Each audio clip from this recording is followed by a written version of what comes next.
What is going on, y'all? Robert Sykes, KetoSavage.com, coming back at you with another contest prep vlog update. This is for week 17. Does that sound right? Week 17. That is crazy. 17 weeks in. All right, so lots to go over with this one. I'm really going to dive into the blood work because I just got my recent blood work panels back. Last week, we talked about the DEXA scan and how my body fat was around 5.1% via that DEXA scan, which is great. This week, we're going to get into the blood work because I just got the blood results back from my latest lab testing. So before we dive into that, I kind of want to just talk about the importance of testing blood panels to begin with. So I personally like to get blood work drawn at the beginning of a prep and then kind of intermittently throughout the prep every 2 or 3 months, ideally. Again, at the very depth of my prep when my calories and body fat are the lowest. And then again, as I reverse diet and come out of that deficit, and then back to a baseline.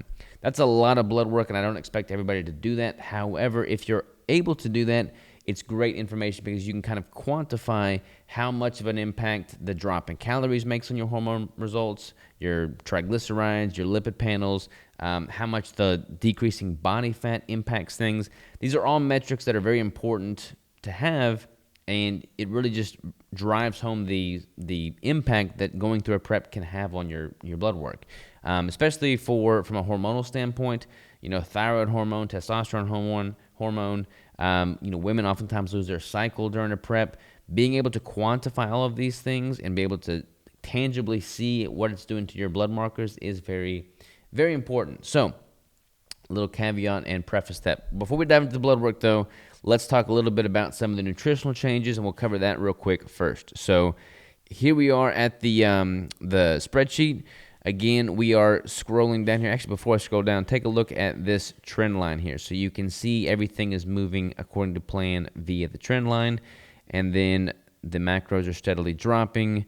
The fat is dropping. The protein is simultaneously increasing as I go through phase 2 to find my own unique protein threshold.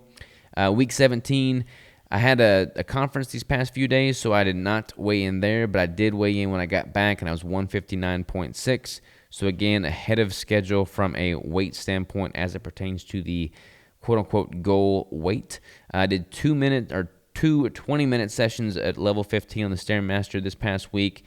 130 grams of fat, 210 grams of protein, 15 grams of total carbs for a whopping caloric intake of 2,070 calories. So not much there.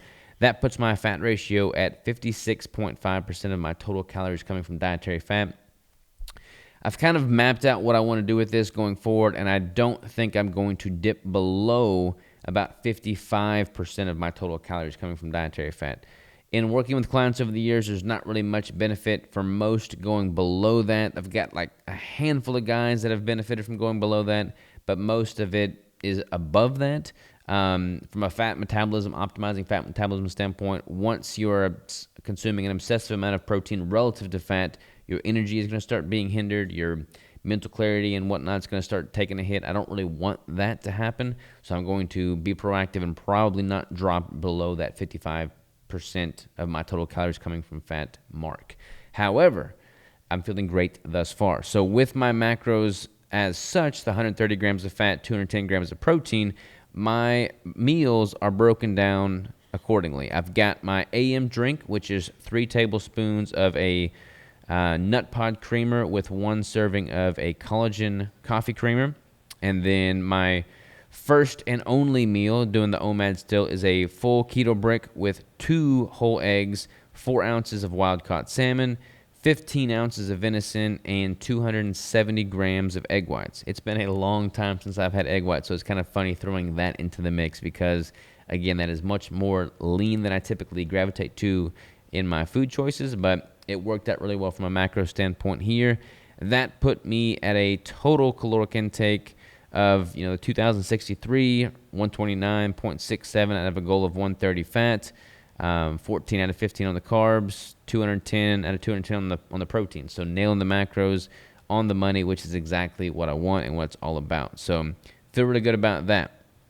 All right, let's switch gears and dive into blood work here. So I am got all of my markers pulled up on Heads Up Health, which while I've got Heads Up Health pulled up here, let me just kind of do a quick little deep dive into Heads Up Health. I have all of my smart devices, so like my Withings home scale, my macro tracking, my Garmin, my Aura, all of these devices sync with Heads Up Health, which is super cool because I could put all of this in one spot and see all the data in one spot.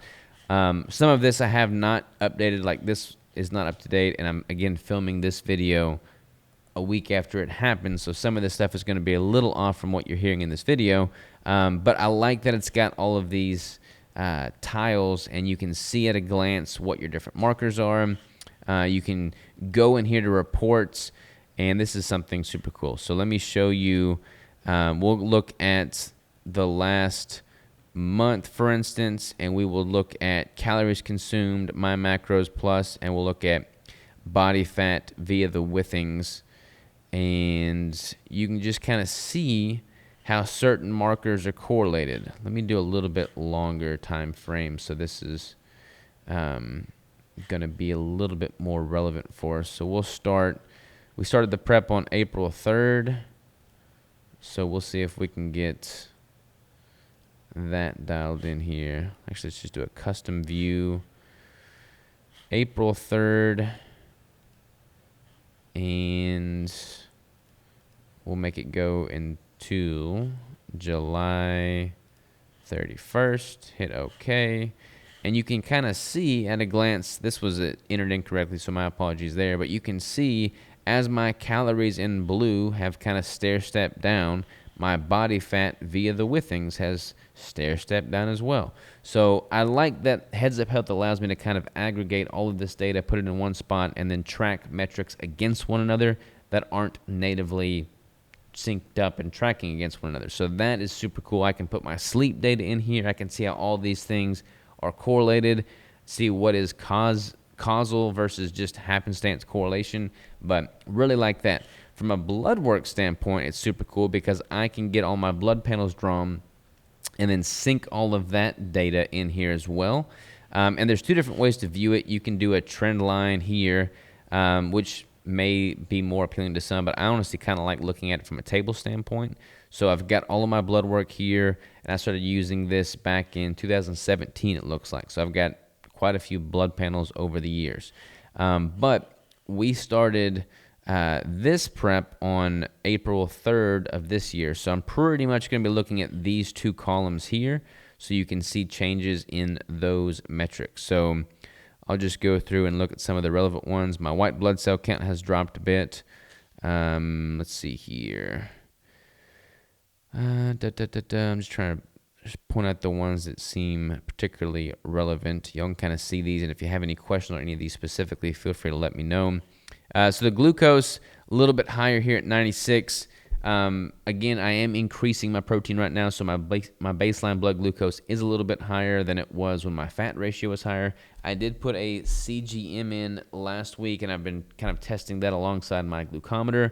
And when I'm testing and what data I'm getting from the CGM is that it's typically staying within 60 to 80 milligrams per deciliter pretty much throughout the day and night. So I'm not really worried from a blood glucose standpoint. My ketones have most certainly dropped as I've increased protein and dropped my dietary fat. So before, where they were consistently 1 to 2 millimolar, now they're 0.2 to 0.3 millimolar.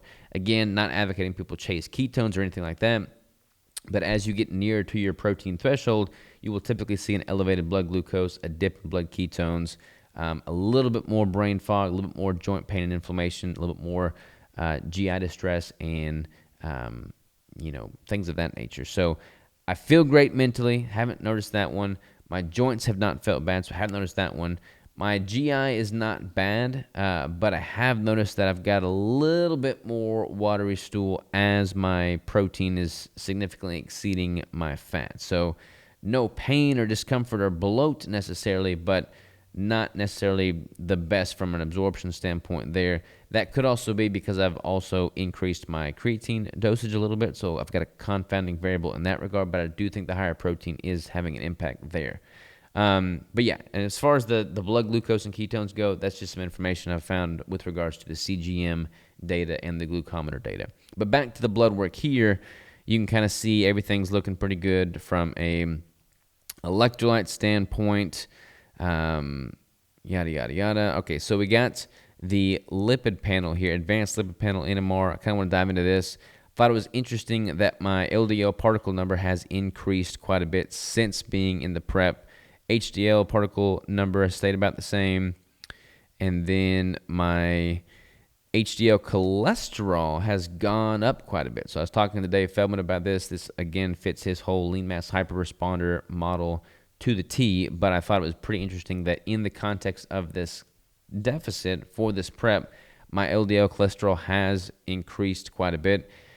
So has my HDL, though. My HDL was 80, now it's 139. So 139 for HDL is pretty dang good, if I may say so myself. Total cholesterol, again, has increased as a result of that LDL increasing, and triglycerides are down very low in general, but they have also dropped some since the prep started from 51 to 48. So feel pretty good about where my lipid panels are. All right, now let's talk about hormones. C-reactive protein, both below 1, so that's a marker for inflammation, so I'm not really worried about anything there. All right, hormones. Let's talk hormones. So this is the big one. Some concept. Let's look at total testosterone first and foremost here. So this column or this row here. We'll scroll back all the way to 2018 and 19. These numbers are both in the 700s. For me personally, hormones are going to be very individualized. Yes, there are most certainly some ideal ranges that you want to see the general population fitting within. But, I've had clients that had crazy high testosterone levels and felt terrible compared to clients that had very low testosterone numbers. So testosterone, especially amongst guys, is one of those topics that is very, it's a touchy subject. A lot of people don't want to talk about their testosterone numbers if they're low. They don't want to talk, they love talking about them if they're high. So there's a lot of nuance around testosterone. You can't just look at total testosterone. You got to look at free test. There's a lot of pieces to the puzzle here. And when it comes to me, I've never been one that's had crazy high testosterone levels naturally anyways. So when I've got everything dialed in and my sleep and my stress are optimized, I tend to hang out around 700, which at 31 years old, me and my life right now, 700 is a pretty solid number. I feel pretty good about that. When I am doing everything per usual but not sleeping and very stressed, that typically drops down to about 500. So when I started this cut, I was eating a higher caloric intake than I am now, obviously, and I was at 537. Granted, I wasn't really sleeping that much then, and I was stressed, so that's probably why it wasn't the 700 that it typically is at. But 500 is on the lower end of what I would say ideal range. Definitely lower end of ideal range. Now, testosterone has dropped significantly since I've been in prep for 17 weeks now. My body fat and total caloric intake has dropped significantly. Check this out. 169.4 for total testosterone. Ain't no guy going to be bragging about that number. That is pretty low by all means of the definition. My sex hormone binding globulin has increased, so I have got less testosterone. I've got more testosterone bound up and less free testosterone to make its way to receptor sites. So, for whatever reason, I don't know. I got to do a deep dive in this. I don't have a lot of chemicals or like xenoestrogens or things like that in the household that would increase SHBG. So I don't know. This may be partly genetic. I don't know why my sex hormone binding globulin is always typically on the higher end. But that has been my experience. It's always been on the higher end. So I got to figure out what could be a driving factor there. I don't know what that could be, but if I can lower that number, it would free up more free testosterone. And then free testosterone, again, has dropped quite a bit with this last test being this deep into a prep. So why do I share this information? So I share this information for a few different reasons. I want to be incredibly transparent on how a prep will likely affect hormone numbers. Who's to say somebody else would be experiencing something just like this when they're doing a prep? I truly believe that a ketogenic competition prep where dietary fat levels remain relatively high certainly helps safeguard against a significant drop in total testosterone. And that may seem discredited since you've seen a total drop that's pretty significant here. But I would be very confident in saying that that number would be significantly lower had I not had the dietary fat that I've got in the system right now. Also, keep in mind that I am going much more aggressive with this particular competition prep than is necessary or optimal from a health standpoint because I've got the goal of being the leanest man on planet Earth. And with that, I'm going to have to sacrifice a bit of health for a bit of time, and I totally embrace that. When it comes to what the expectation should be in natural athletes during a competition prep, it's hard to really say because, again, there's going to be a lot of nuance, a lot of individuality. I did find a study on PubMed. This is not a great study because it was only done in a handful of drug-free male bodybuilders aged 26 to 27 for the 6 months before and after competition. I forget how many participants were in the study, but it's not that many. I think it was like less than 10, so not a great proxy there. But it shows that their body fat percentage went from an average of 14.8 to 4.5% during preparation, then returned to 14.6% after their show, and testosterone declined from 9.22 to 2.27 nanograms per milliliter during, and then returned back to baseline of 9.91 nanograms per milliliter after the competition. So when you're looking at this from an absolute drop versus relative drop standpoint, that's a pretty significant drop. Their average baseline is higher than mine, and they drop more total basis points than mine dropped. So these, I'm sure, were not done in a ketogenic competition prep athletes because that's not really a mainstream thing, but interesting to note there. That's a pretty significant drop, but then again, it returns to baseline after the prep is over. So it is kind of concerning that my numbers have dropped as much as they have, but again, I'm being fully transparent with y'all, and I expected a significant drop anyways. Because this prep for me is so much longer, because I'm doing 5 competitions and I'm trying to become the leanest man on planet Earth, I've gotten more aggressive in dropping my dietary fat here in phase 2 than I have in the past.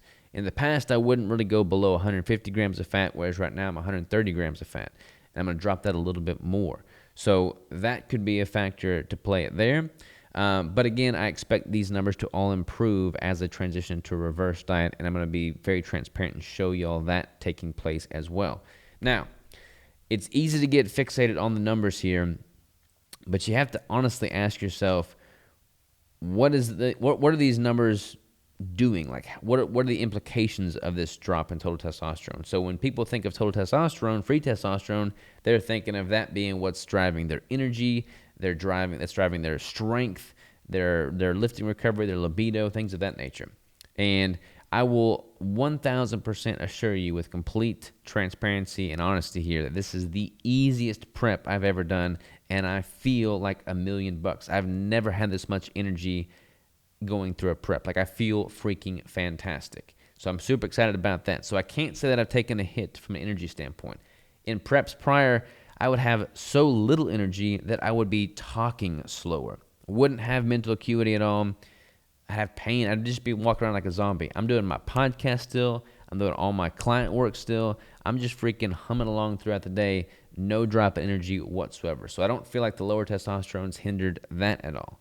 From a strength and performance training standpoint, I'm still pushing all the same numbers that I was in my building phase. Haven't seen a decline in strength and performance whatsoever. So I can't say that the drop in total testosterone's hindered me there. Not going to lie, the libido has started to take a hit as of late. So total testosterone being lower can certainly be a driving factor as to why that may be the case. But at the same time, from a psychological standpoint, that's just not where my mind's at right now anyways. I'm in the game time. I'm in the zone right now. So my prep is getting, I'm deep into prep. My shows are getting closer. I am hyper-focused, hyper-vigilant on stepping on stage and being the best I can be with that. For me personally, when I'm in that frame of mind, you know, my sex life is not my priority at that point. So, sorry, Crystal, I hate to tell you that, you know, but just transparent for y'all watching this, you know, if you're going through this and you're seeing a drop in hormone panels, that is something that you can likely expect to take place, especially if you are hyper-focused on something outside of your sex life. So keep that in mind. But from like a bodybuilding standpoint, from a performance standpoint, from a energy and cognition standpoint, I feel like $1,000,000. So I don't feel like I've been hindered at all by the drop in testosterone. And again, as I start increasing my body fat and my total caloric intake throughout the reverse diet, those numbers will all return to normal. But hopefully, if nothing else, this can illustrate to y'all the importance of not chronically undereating, chronically dieting, and just spending too much time in a deficit, because these are tangible numbers. They will have a tangible impact that you want to hedge against and ensure that you're not, spending too much time in a deficit, because you can downregulate your metabolic and hormonal baselines by being in a prep, especially when you're as lean as I am right now at sub 5% body fat. Like, that's not going to be optimal for proper hormonal health or conducive for, growing a baby if you're a female. So again, hopefully all this sheds some light as to what's going on under the hood with regards to the prep, the nutritional protocol, the hormone panels, the lab work, all that good stuff. Appreciate y'all tuning in, and I will see y'all next time.